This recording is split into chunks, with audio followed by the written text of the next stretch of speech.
Hi hello नमस्कार, मी वैष्णवी. स्वागत आहे तुम्हा सर्वांचं मराठी फूड्समध्ये. आज आपण बघणार आहोत दुधी भोपळ्याचे पराठे कसे बनवायचे. त्यासाठी लागणारं वाटण बनवून घेऊ. इथे अर्धा चमचा जिरे, मिरची आणि लसूण घेतली. त्याला खलबत्त्यामध्ये जाडसर अशा प्रकारे वाटून घेतलं. याला मिक्सरमध्ये जाडसर फिरवून घेतलं तरीही चालेल. इथे बघा, एक दुधी स्वच्छ धुवून पुसून घेतला. याला आता किसून घेऊयात. दुधी आपल्याला आयत्या वेळीच किसायचं आहे. जास्त वेळ दुधी किसून ठेवायचं नाही, कारण दुधी काळा पडतो. किती पराठे बनवायचे आहेत त्याच अंदाजाने दुधी किसून घ्यायचा. बघा, मी अर्धा दुधी किसून घेतला. आता यामध्ये घालूयात जिरे, मिरची आणि लसूणचं वाटण. इथे आपल्याला पाण्याचा वापर अजिबात करायचा नाही आहे. पराठ्यामध्ये भरपूर अशी कोथिंबीर घालायची, त्याने पराठ्याला टेस्ट खूपच भारी येते. आता यामध्ये घालूयात चुरून घेतलेलं पनीर. दुधी भोपळा किसण्याआधीच मी पनीरही चुरून ठेवलं होतं. आता यामध्ये घालूयात 1 वाटी गव्हाचं पीठ. सुरुवातीला गव्हाचं पीठ थोडं कमीच घालायचं, म्हणजे नंतर कमी पडलं तर वाढवता येतं. आता यामध्ये घालूया अर्धी वाटी बेसन. आता घालायची थोडीशी हळद, चवीपुरतं मीठ घालायचं. आता तुम्हाला किती स्पायसी हवं आहे त्या अंदाजाने यामध्ये घालायचं लाल तिखट. लक्षात ठेवा, याआधी आपण यामध्ये मिरची घातलेली आहे. आता यामध्ये सर्व मसाले घातले, पिठं घातली. आता याला एकजीव मळून घेऊया. आता यामध्ये लागेल तसं गव्हाचं पीठ ॲड करायचं. पाणी न घालता फक्त दुधी भोपळ्यामध्येच पीठ घट्टसर असं मळून घ्यायचं. बेसन यामध्ये एक्स्ट्रा घालायचं नाही. इथे पीठ आपल्याला भिजत ठेवायचं नाही, त्यामुळे पिठाला तेल लावून पीठ चांगलं मळून घेतलं. इथे बघा, दुसऱ्या प्लेटमध्ये पीठ काढून घेतलं. आता लगेच पराठे बनवायला घेऊयात.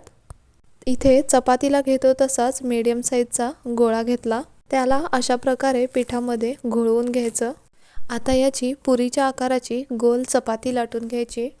यामध्ये दुधी भोपळ्याचा वापर केल्याने पाणी जास्त सोडतो, त्यामुळे लाटताना याला कोरडं पीठ जास्त लावावं लागतं. इथे बघा, छोटी पारी लाटून घेतली. आता याला तेल लावून घ्यायचं आणि याची त्रिकोणी घडी घालायची. आपण असंही डायरेक्ट पराठा बनवू शकतो, पण घडी घातल्याने पराठ्याला एक खुसखुशीतपणा येतो. पराठ्याला फोड येतात, पराठा थोडाफार फुगला जातो आणि पराठा खायला छान लागतो. घडी घातली. आता याला चपातीप्रमाणे लाटून घ्यायचं. सकाळी नाश्त्याला रोज पोहे उपीट बनवण्यापेक्षा हा एक चांगला पर्याय आहे. किंवा मुलांना डब्यामध्ये तूप पराठा दिला तरी चालतो. पनीरऐवजी आपण यामध्ये वेगवेगळे प्रोटीन्सही ॲड करू शकतो. मूग किंवा मटकीचे मोडही आपण मिक्सरला फिरवून यामध्ये ॲड करू शकतो. इथे बघा, बोलता बोलता पराठाही लाटून झाला. आता याला भाजून घेऊया. इथे गॅसवर तवा चांगला गरम करून घेतला. आता त्याला थोडंसं तेल लावून घ्यायचं. आता गरम तव्यामध्ये पराठा घालायचा. थोडे थोडे फोड येईपर्यंत पराठा चांगला शेकून घ्यायचा. आता पराठा कोवळा भाजला आहे तोपर्यंतच त्याला तेल लावायचं आणि गॅस इथे हाय टू मीडियम ठेवायचा आहे.